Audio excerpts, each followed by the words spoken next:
मध्ये आमोदन ही केमिकलची फॅक्टरी होती हार्डनर बनवणारी. त्याच्यामध्ये आज ब्लास्ट झालेला आहे आणि या ब्लास्टमध्ये आजूबाजूच्या परिसराचं पण खूप मोठ्या प्रमाणामध्ये नुकसान झालेलं आहे. काही कंपनीज आहेत बाजूला लागून, काही हुंडाईसारख्या फॅक्टरीज आहेत, काही वस्ती आहे आणि त्याचा इम्पॅक्ट खूप लांबपर्यंत जो आहे हा गेलेला आहे, काचा फुटलेल्या आहे लोकांच्या. तर याचं आता असेसमेंट वगैरे चालू आहे. अग्निशमन दल जे आहे हे आता घटनास्थळावरती आहे. ॲम्ब्युलन्सेस पोचलेले आहेत. जे जखमी आहेत त्यांना हॉस्पिटलमध्ये ऑलरेडी जे आहे ते ॲडमिट केलेलं आहे. सर वारंवार असा घटना घडत आहे. आता याच्यावरती जे आहे, जेव्हा आपण लास्ट घटना घडली होती तेव्हा वेगवेगळे प्रिकॉशन्स जे आहेत ते MIDCमध्ये घेण्यात आले. जो वास यायचा, जे पोल्युशन व्हायचं, जे पाण्यामध्ये पोल्युशन जायचं ते मोठ्या प्रमाणामध्ये कमी झालं आहे. पण आत्ता जेव्हा हे बॉयलरचे स्फोट जिथे होतात आणि जिथे हायली हॅझार्डस केमिकल बनवले जातात, त्याचा निर्णय जो आहे तो मला वाटतं आता सरकारला घ्यावा लागेल. मी माननीय मुख्यमंत्री मोदयांशी बोललो आहे इथे येण्याच्या अगोदर आणि माननीय इंडस्ट्रियल मिनिस्टर उद्योगमंत्री यांच्याशीही बोलणं माझं झालेलं आहे. जे हॅझार्डस कंपनीज आहेत त्या हॅझार्डस कंपनीला जे आहे सगळ्यांचीच मागणी आहे, लोकांची मागणी आहे, लोकप्रतिनिधींची मागणी आहे की इथून निवासी विभागामधून जे आहे ते बाहेर ABC कॅटेगरी करून जे आहे हे शहराच्या बाहेर जे स्थलांतरित करण्यात यावे.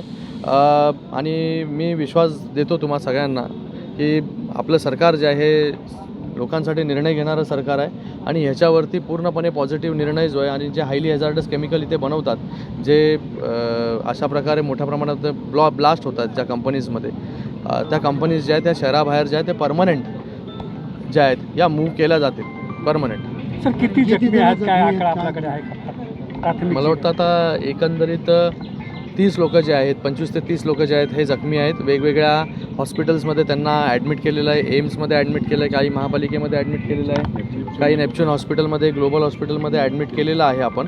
आणि त्यांची ट्रीटमेंट जी आहे तिथे सुरू आहे.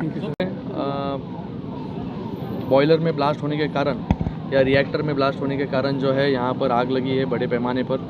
यहाँ पे आजू बाजू के कंपनीज भी उसके अंदर डैमेज हुए, वो भी जल गई है. असेसमेंट जो है कलेक्टर के माध्यम से, NDRF के माध्यम से और इंडस्ट्रियल सेफ्टी के माध्यम से चल रहा है. यहाँ पर एम्बुलेंसेस यहाँ पर पहुँच गई है. जो दुर्घटना में जो जख्मी है उनको अलग अलग अस्पताल में जो है भर्ती किया है.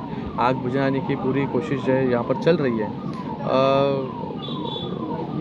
आने वाले समय में जख्मी जो है वो मुझे लगता है 25 से 30 लोग जो है जख्मी हैं, उनके ऊपर ट्रीटमेंट जो है चल रही है.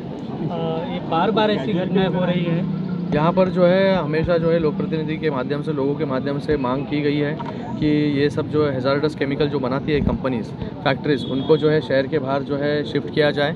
और मैं ये घटना होने के बाद माननीय मुख्यमंत्री एकनाथ जी शिंदे साहब हो या उद्योग मंत्री हो उदय जी सामंत, इनसे बात किया है मैंने. हम लोग ने भी उनको कहा है कि पहले भी ऐसी घटनाएं जो है यहाँ पर हुई है, लेकिन आज जो है हमारी सरकार यहाँ पर है तो लोगों को पूरा विश्वास है कि ये कंपनीज जो है शिफ्ट हो जाएगी बाहर. और हमें भी पूरा विश्वास है कि आने वाले 6 महीने में जो है कड़ी से कड़ी कार्रवाई जो है ऐसी कंपनी पर की जाएगी. उनका कैटेगराइजेशन किया जाएगा ABC में. जो हाईली हॅझार्डस यहाँ पर केमिकल बनाती है उनको जो है शहर के बाहर शिफ्ट कैसे किया जा सकते हैं, उनको अलग अलग प्लॉट जो है कैसे दिए जा सकते हैं. और उसी के साथ में यहाँ पर एम्प्लॉयमेंट लूज़ ना हो, इसलिए इंजीनियरिंग कंपनीज जो है इस MIDC में कैसे लाए जाए, उनका ऑल्टरनेटिव जो है इंजीनियरिंग जोन कर जो है केमिकल जोन को हटाकर इंजीनियरिंग जोन जो है इस MIDC में अगर करे तो लोगों को भी तकलीफ़ नहीं होगी, पोल्यूशन का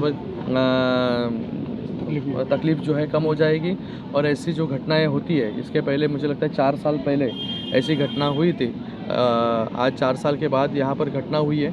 तो मैं पूरे विश्वास और ज़िम्मेदारी से कह सकता हूँ कि माननीय मुख्यमंत्री जी, उप मुख्यमंत्री जी जो है वो दोनों भी लोगों को जो चाहिए यहाँ पर निवासी विभाग के आजू बाजू में रहने वाले रेजिडेंशियल लोगों को, उसके हिसाब से जो है डिसीजन जो है यहाँ पर 100% जो है लिया जाएगा.